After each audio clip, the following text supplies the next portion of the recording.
Welcome back to Soch in Motion. We have reached the episode 19 today, and we are in rural Punjab. We've met a group of army personnel today. And what do you feel? Firstly, it's really humbling Yes. to sit down and talk to these young Jawans who are actually, they're serving the country, doing something, and we're just hoping that we can actually help them a little bit in just securing their financial future. Yes. So it's a very humbling experience. And what I found amazing is their enthusiasm, full of questions, excitement. Yeah. Very good to see. They greeted you so warmly. The first question that came was such a simple and an innocent question. When does compounding begin? So that just tells you, right? The level of the awareness. The fact that this Jawan knew what compounding was itself sounded like a pretty good thing. Yeah. But then when you ask the question, okay, when does compounding start? Yeah. The simple answer is the day you start investing. Yeah. Right? And so I think we've had, you're right. It was an innocent question. Yeah. It was a very nice start to the whole Q&A. The series of questions. Yeah. One of them, which was a serious one, which I think we want to share with everyone, was on, they were so excited. They were willing and very open to make a new beginning with SIP. But their apprehension lies in an emergency, in a crisis, where what do I do if I'm ready to invest for a long term? Because when you showed them the graph of staying invested for a long period, they did tell you that, what if I need money in 2 years, 3 years? Right. So their fear lies in emergency.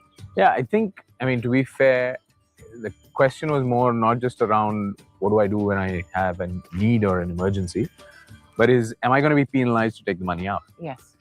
So there's a lot of kind of questions around that and the exit loads and stuff like that, which actually is fairly straightforward. But I think the idea that can I get access in an emergency? Because a lot of what we talked about was long-term and 50-year type investments. That was actually a smart question. You had to, so long as you can get access to it, they're happy to do it. Yeah. That's all we have for you in this episode, but we were very happy and humbled to be here today. And please share your comments and thoughts. And Jai Hind. Mutual fund investments are subject to market risks. Read all scheme-related documents carefully. Hello मैं हूं doctor Bharat, senior consultant cataract and refractive surgery. आज मैं बात करने वाला हूं eligibility for refractive surgery. सबसे पहले आता है one should be 18+. Second, there should be a stability of number for 6 months. Third, we do not do LASIK during pregnancy, during lactation and certain clinical conditions. तो उसके बाद आता है actual thorough evaluation of your I. So corneal topography होता है जिसमें आपका actual cornea का thickness and other important parameters हमें पता चलता है, और वो उसके बेसिस पे आपको सजेस्ट किया जाता है कि कौन सा टाइप ऑफ लासिक आपकी आंखों के लिए सबसे बेस्ट रहेगा। There are different options actually. The first is LASIK, उसके ऊपर आता है Contoura, epicontoura, iLASIK, SMILE, ICL। So all this procedures के बारे में आपके साथ डिस्कस किया जाता है, क्योंकि हर किसी के आंख ऑल दिस प्रोसीजर्स के लिए एलिजिबल नहीं है। किसी के आंखों में एक स्पेसिफिक तरह का लासिक या फिर रिफ्रैक्टिव प्रोसीजर्स कर सकता है, किसी के आंखों में दूसरे तरह का लासिक किया जा सकता है। तो उस हिसाब से एक्चुअली आपकी आंखों के लिए जो बेस्ट रहेगा वो डिस्कस करके आपके साथ आपकी आंखों में वो लासिक प्रोसीजर्स किया जाता है to get rid of your glasses. Follow Planet LASIK and post your queries to get answers from the experts.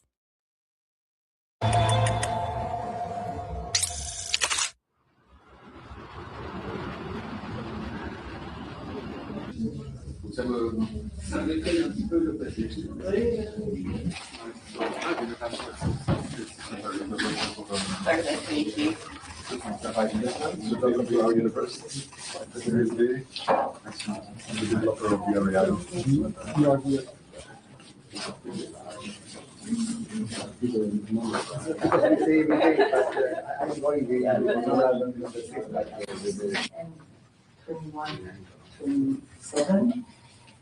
Square and Minister President Boris Didier would have loved to peace our future, and by 2050, 70% of the world population green, inclusive, and close to citizens. And U Square. Wonderful signal. A signal of the importance of European cohesion. Ladies and gentlemen, representatives of the Brussels capital region, de directeur en français vrij onderzoek in Dutch, dear Secretary of State, dear Rector, ladies and gentlemen. It is a very clear and positive example how it's possible to go in the right direction in the use of the resources of cohesion policy. The old time we're making all houses in adobe, you can find it. And also you see here, this was everything. When you cut someone, you dismantle someone, the idea was always, okay, where can we use it again?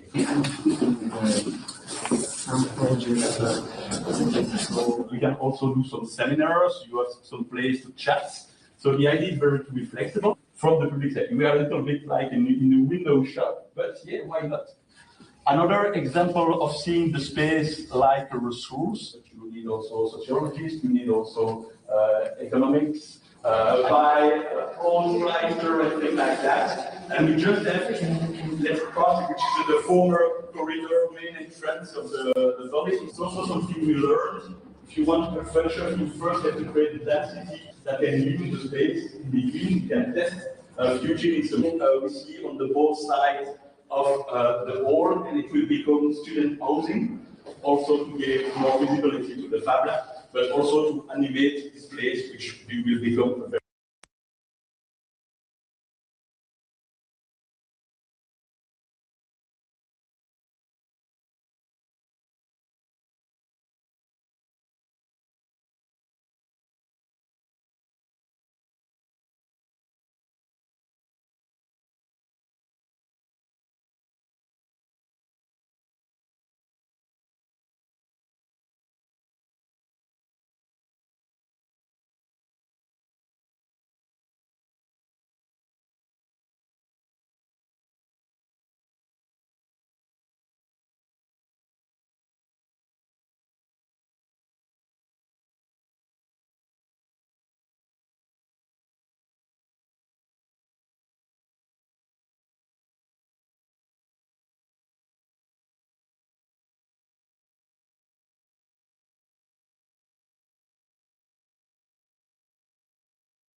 So good afternoon and welcome to this hybrid press briefing following the video conference for energy ministers. I would like to ask you to bear with us for a couple of minutes to check that our connection with the minister is uninterrupted. Minister, can you speak so we can... We can't hear you. The microphone of the press room, please. Minister, can you hear us?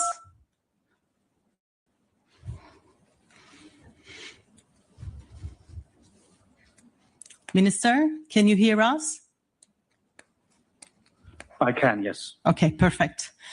I think we're ready to start. Again, welcome. Today, following this video conference for energy ministers, we will be having our press conference in a hybrid format. From Nicosia online, we will have our Minister of Commerce, Energy and Industry, Michael Damianos, joining us. Recording in progress. And here with us in the press room is the Commissioner for Energy and Housing, Dan Jorgensen. So I will now give the floor to our Minister Damianos, who will outline the key elements that was discussed in the room earlier today. Minister, the floor is yours. Thank you, Bernard. Good afternoon. Just concluded today's informal energy video conference with constructive exchanges on the current energy situation in light of the ongoing conflict in the Gulf and the Middle East, which continues to create uncertainty in global energy markets. I would like to thank Commissioner Dan Jorgensen for his ongoing work and commitment in addressing the current challenging situation and advancing a shared European response. Our discussions today align with the broader vision of the Cyprus presidency, building a Europe that is competitive, resilient, and strategically independent in the current challenging geopolitical environment. Ministers confirmed that for now, the Union's security of supply remains relatively safeguarded thanks to the EU's diversification of LNG and oil sources in recent years and our already limited dependence on imports from the Gulf area. Nevertheless, ensuring supply security for the 2026-2027 winter remains a key priority. Ministers also underlined that rising global energy prices are affecting all member states, particularly households and industry. As a net energy importer in a highly interconnected global market, the EU is exposed to external price volatility. I welcome the broad support for the Presidency's proposal on shaping a coordinated European response. We agreed that EU and national measures must be carefully designed, coordinated, targeted and tailored to the current situation while remaining fully consistent with our long-term objectives, notably decarbonization, diversification of suppliers and reduced reliance on imported fossil fuels. We also recognize the need for stronger coordination at EU level, especially regarding gas storage targets to prevent further price pressures. Member states highlighted several key points: the need for caution in the use of strategic oil reserves to avoid compromising future supply security, closer coordination on gas storage refiling to prevent upward pressure on prices, ensuring access to timely and accurate data supported by the Commission to guide decision-making, avoiding measures that may distort the internal energy market. We agreed that high-quality data and clear guidance from the Commission will be essential for Member States to respond effectively. Ministers also stressed that reducing energy demand remains central to our response. Improving energy efficiency and promoting energy savings are essential tools to mitigate price spikes, strengthen resilience, and enhance the Union's overall energy security. The EU will continue working with international partners, including the International Energy Agency, to ensure coordinated efforts that limit price volatility and reinforce global energy security. New supply agreements must remain fully compatible with our internal market and climate objectives. Our global partnerships should enhance the EU's strategic position while safeguarding long-term sustainability, resilience, and competitiveness. The Cyprus presidency remains committed to accelerating Europe's clean energy transition, a transition that not only shields us from future price shocks, but also positions Europe as a leader in global sustainability. In conclusion, today's meeting was not only about addressing immediate challenges. It was about laying the foundations for a stronger, more secure, and more sustainable energy future for Europe. We will continue to work together in coordination and unity in the weeks and months ahead. Thank you. Thank you, Minister. I will now give the floor to Commissioner Jorgensen. Commissioner, the floor is yours. Make it count. With GoDaddy Email, get a professional address that matches your domain. It builds trust, boosts credibility, and helps grow your brand. Start strong with GoDaddy.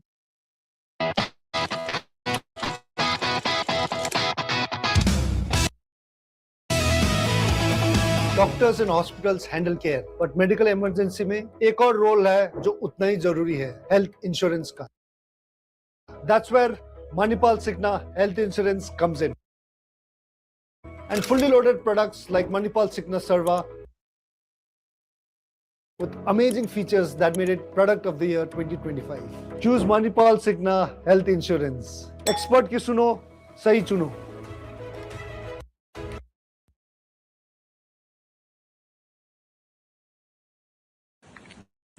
First of all, let me thank the Cypriot presidency and thank you, Minister, personally for agreeing to convene this extraordinary meeting. Now more than ever, it is extremely important that we all stand together and act together. Let me start by a few numbers. Since the beginning of the conflict in the Middle East, prices in the EU have risen by around 70% for gas and by 60% for oil. In financial terms, 30 days of conflict have already added 14 billion euros to the Union's fossil fuels import bill. 14 billion euros. These numbers paint a very clear picture. As the crisis in the Middle East enters its second month, it is clear that we are facing a very serious situation.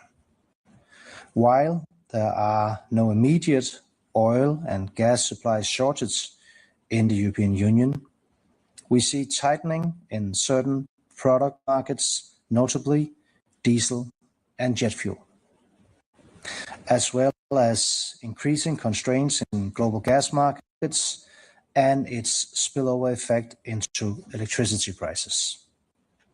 This situation threatens to impose further costs on our industries and our households. We should be under no illusion that the consequences of this crisis for the energy markets will be short-lived, because they won't. It is therefore extremely important that we take action in unity and in close coordination, and that we avoid fragmented national responses and disruptive signals to the market. Our measures must be targeted, they must be temporary, and avoid worsening supply and demand conditions. I'm very grateful to the ministers for having shared insights on their national situations and measures under consideration or already taken. From the Commission side, we are already coordinating actions on gas storage refilling and oil security of supply. And here my message is very clear. Better to be prepared than to be sorry. We are working on a toolbox of measures which we will present soon to support member states in shielding families and businesses alike. But while supporting those in need, we must stay the course on our long-term strategy. This crisis shows us once again that Europe faces a fundamental vulnerability to external energy shocks. And this is linked to our dependency on imported fossil fuels. This is why this must be the time we finally learn this lesson.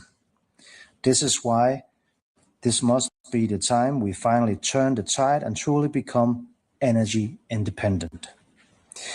If we are to create conditions for good jobs for EU citizens, for economic security and security overall, Europe can no longer afford to be exposed to the volatility of the global fossil fuel markets. Energy independence is the way forward, and it is a strategic imperative, economically and from a security point of view, not just for the climate. Homegrown clean energy, electrification, modernized interconnections, and energy efficiency. This is the only way forward. Thank you. Thank you, Commissioner. Now we will open the floor to questions, both from the room and also from those who are following us online today. So let me start from here, maybe with Maria. ट्रिंग ट्रिंग। Hello, मैं तुम्हारे पापा के बचपन का दोस्त चतुर चाचा। प्रणाम चाचा जी। उनसे बेटे 5,000 लिए थे, अभी तुम्हें ट्रांसफर किया है बेटे, और गलती से 50 चले गए। पेमेंट मैसेज चेक कर लो बेटे और बाकी 45 मुझे लौटा दो। आपका मैसेज बाद में, पहले अपना बैंक अकाउंट चेक कर लो। मूर्ख ना हूँ मैं। यूपीआई कहता है कोई नकली पेमेंट का मैसेज भेजकर पैसे वापस मांगे तो उसे कहो मैं मूर्ख नहीं।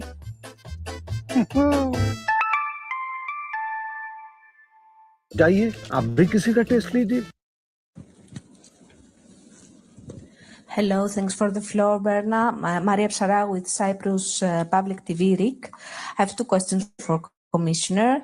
The first is that in your letter that you sent ahead of this meeting to the member states, you recommend measures especially for transport sector. What could this mean? Limited fuel consumption or reduction of flights are between these measures that you recommend. Which is your message to the governments? And the second question is very, very quick. When will you present this toolbox? You said soon, but how soon can we expect it? Thank you.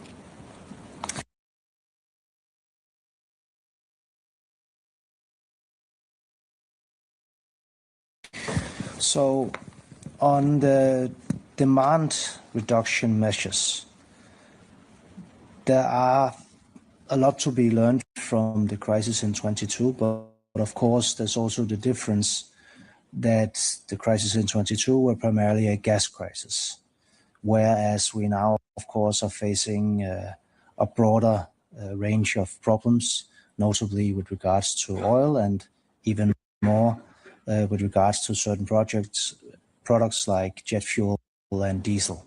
So what we are recommending to the member states is to look at IEA's toolbox, the 10-point plan, to find inspiration. We also know, of course, that there are different national circumstances. That means that there's no one-size-fits-all solution. But it is clear that the more you can do to save oil, especially diesel, especially jet fuel, the better we are off. And therefore, we will continue to also help share best practices and give guidance to member states. On the timing of the different measures, we will be ready to put forward a package quite soon. But it's also clear that we are monitoring the situation closely, and the situation will continue to be quite dynamic, and therefore we will also be flexible and ready to put forward measures when and if needed. Thank you. We'll move to the next question. I will try to take as many as possible, but let's take from here. Too many meetings. Too much to remember. Neo One captures what matters. Commitments, decisions, follow-ups. Ask Neo later. It remembers for you. Forget nothing. Wearable AI assistant.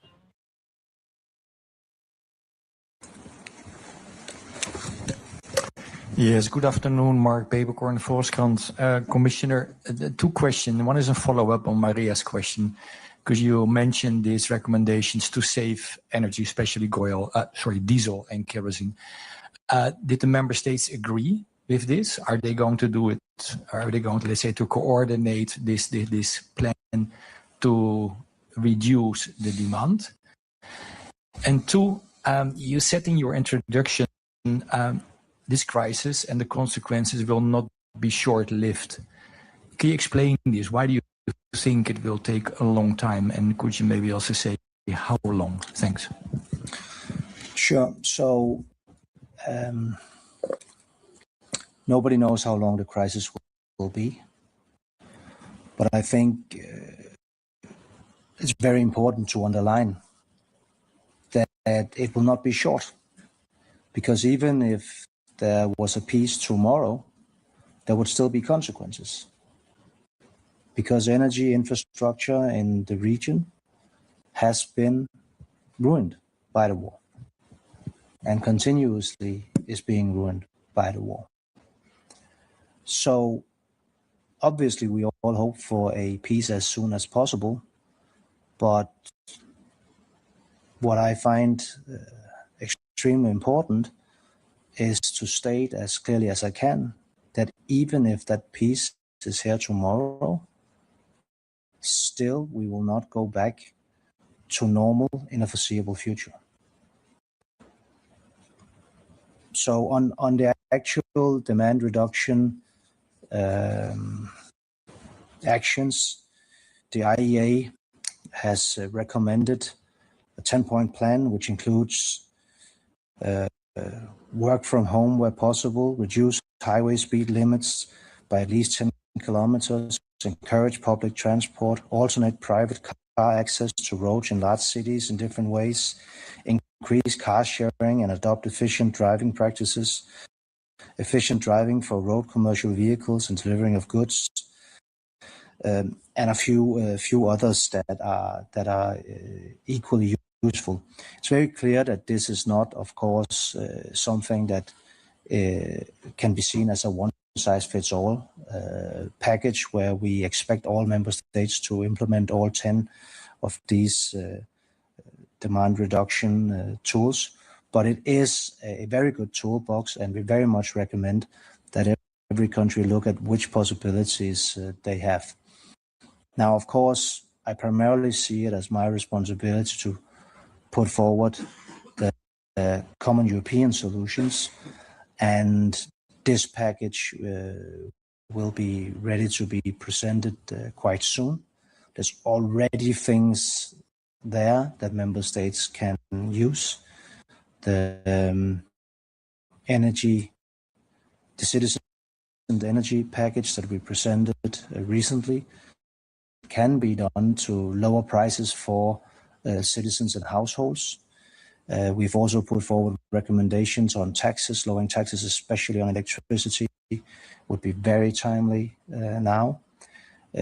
Do whatever you can is my very clear encouragement to member states to get renewable energy online. There are renewable energy projects that are almost finished or are indeed finished, but because of grids or lack of storage, they're not online. Things like that. We very much encourage member states to speed up processes to make happen. Yes. Okay, thank you. Now, let's go to Beck.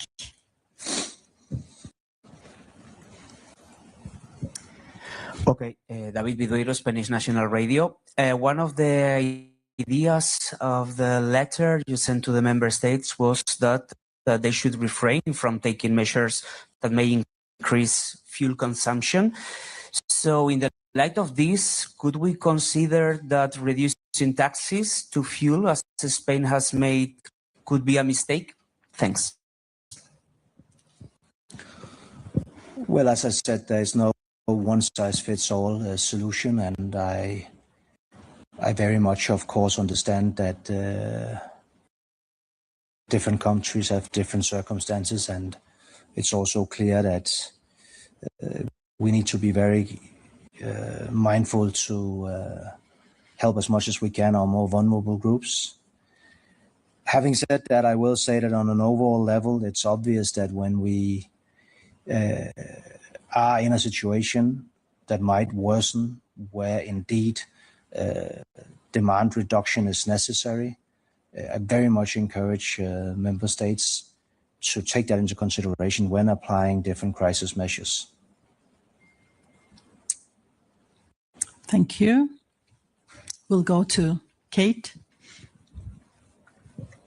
Thank you, Kate Abnett with Reuters. Commissioner, Commission President Ursula von der Leyen has already said that the Commission will present legal proposals on grid tariffs and also on lowering tax rates on electricity to try and curb the impacts on energy prices. Is that what you're referring to with the toolbox? Is that what will be in it, or are there other things that you want to include? Thanks. Yes, that is indeed what I'm referring to, but there will also be other things. For instance, some of the financial instruments that are already out there to decouple gas prices from electricity prices, PPAs, CFDs, we want to make it even easier for member states and industries to deploy these tools. State aid, already there are good opportunities for member states to support vulnerable groups or industries that are under extraordinary stress right now, but we will make these possibilities even simpler and even wider. So it'll be a whole range of different tools that can be used also on the short term. Then, of course, it's also clear that since we don't know how long this crisis will last, and since we don't know how deep it will be, we are also preparing different opportunities and possibilities that look more like the ones we used under the crisis in 22. But it's also still important for me to underline that we are better situated to dealing with this crisis than we were in 22. We have much more renewables, thereby homegrown cheap energy in our system. This is the primary reason why we are in a better place than we were then. But we've also diversified our energy supply. So the imports that we get of fossils are from more different sources. Now, where the situation differs, of course, and where in many ways the effects can be more complicated than they were in 22, is in the fact that we are so dependent on world market prices that are going up. And that is a more diverse range of products that are being affected. So we can learn from 22, but we will also have to add on to the 22 experience. Thank you. John? John Anger from Bloomberg News. Just to follow up on that, I mean, some of the things that were introduced in 2022 included things like demand reduction, windfall taxes, gas price cap. Could you just elaborate a bit more on which of those you might be considering? And also what was said in the room, what did member states call for? Did you see much appetite for a windfall tax, for example? Thank you. So these are indeed some of the different things that we are looking at, because as I said, it's better to be prepared than to be sorry. But I will also say that we are in a very different situation. So some of the member states that in 22 had to deploy different types of schemes that supported subsidized gas purchase to keep down the prices in general, and also for electricity because of the coupling of the two prices, will not be in the same situation now, because they are fortunately now at a place where they get a higher degree of the energy from renewables. As we grow older, we start hearing many things about age. Age is just a number, age gracefully, age well, age this, age that. But I say, windfall taxes, the same. The very, very big extraordinary profits that we saw when the price of gas went as high as they did for as many hours as they did. We don't foresee a similar situation, but indeed, if we do approach a similar situation like that, then that is a possibility. That is to deploy some of the same tools that we used and efficiently used during the crisis in 22. Last question. Last question. Okay. Shall we take from the back? Hello, Valeria Pashko, public broadcaster of Ukraine. How ministers brought up the issue of Druzhba pipeline, especially in the context of energy security of the EU. Probably Hungarian or Slovak minister could have mentioned that.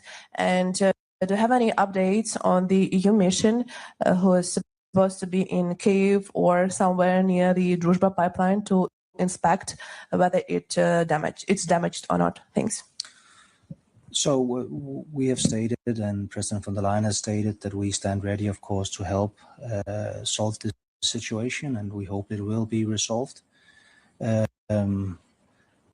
will also use this opportunity to say that solidarity with Ukraine was brought up in the meeting by many ministers.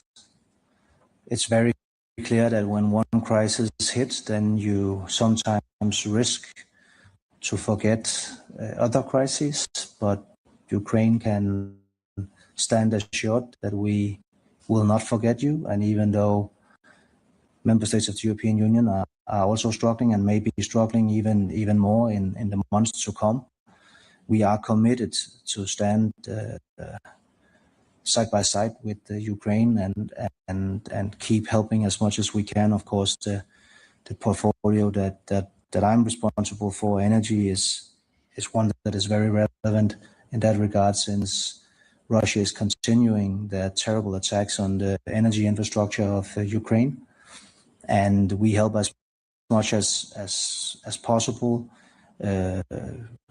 rebuild this infrastructure and replace with different sources the energy that is needed, so that citizens of Ukraine will not be without electricity or without heat. Thank you. I think there is one question from online for the spirit of the hybrid, hybrid press conference. I would like to take this one from Menelaos. Can we take it? Hi, yeah. Just curious, can you hear me? We can hear you. Great. The commissioner mentioned diversification of supply. Just wanted to know, where is the EU looking for more diverse supply of energy at this point? Where is this coming from? And also looking a bit more long term. Of course, in the Eastern Mediterranean, there's gas. Is there any thought for over the long term for the EU, perhaps expedite exploration of gas within its own region, area, neighborhood, so can diversify that supply? Thanks. Yeah, so one of the things that the crisis in 22 learned us the hard way was that it is not nice to be so dependent on any one source. Of course, it's extra serious when that source turns out to be an enemy. And Let me also use this opportunity to underline that we stand by our ban on buying Russian gas.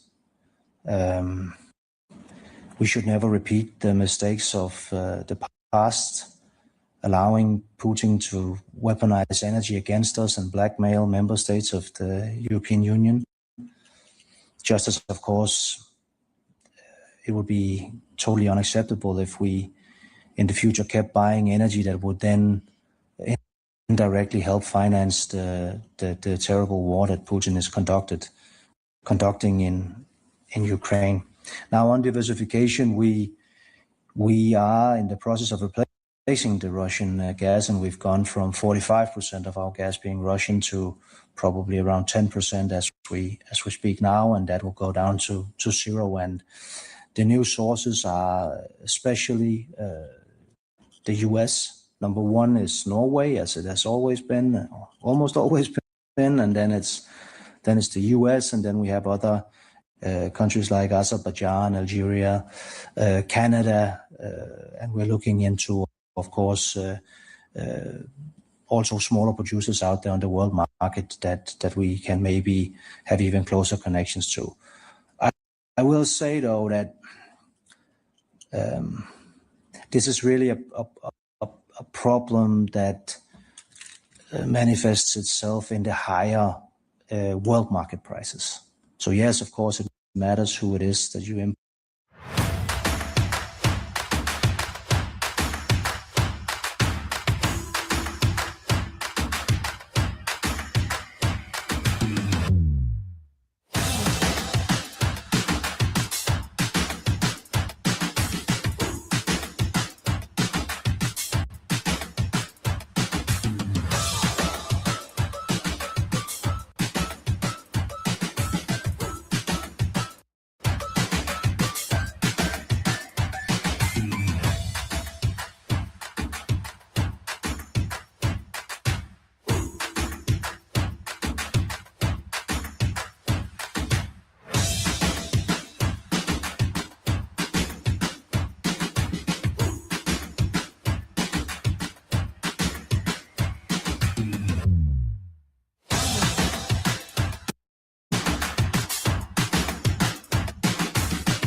From, and especially when there's long-term contracts involved, then that can be an advantage for the demand side.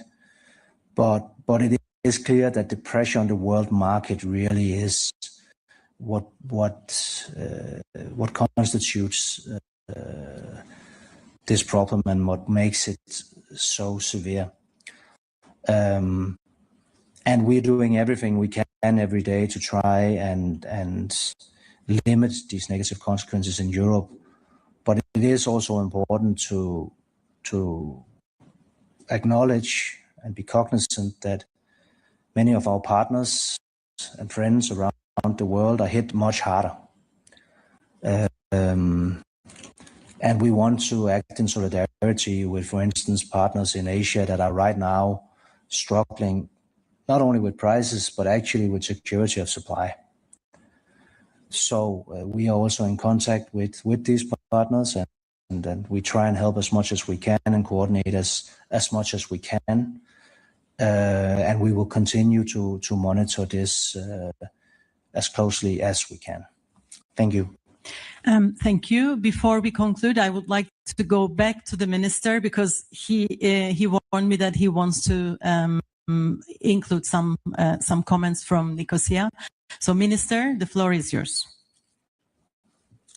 Yes, thank you very much. So, Member States, just wanted to add that Member States emphasize the need for unity, coordination, and solidarity, with many having participated in the IEA's collective call stock release and taken into consideration the IEA 10-point recommendation. Several Member States stressed the importance of accelerating renewables, interconnection, storage, and the grid package as structural long-term solutions. Caution was also advised against uncoordinated national measures, direct price interventions, and weakening mandates for biofuels. That's it for me. Thank you very much. Thank you. Thank you, Minister. Thank you, Commissioner. And thanks for your interest.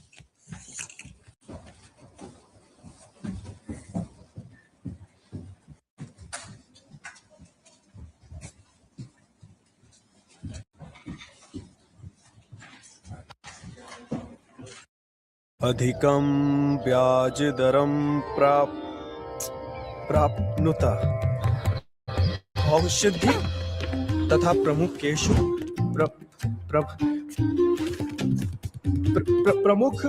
औषधि विक्रय स्थानेषु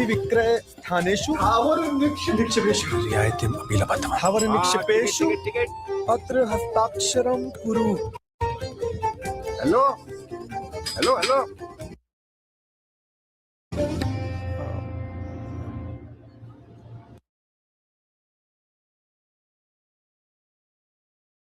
KYC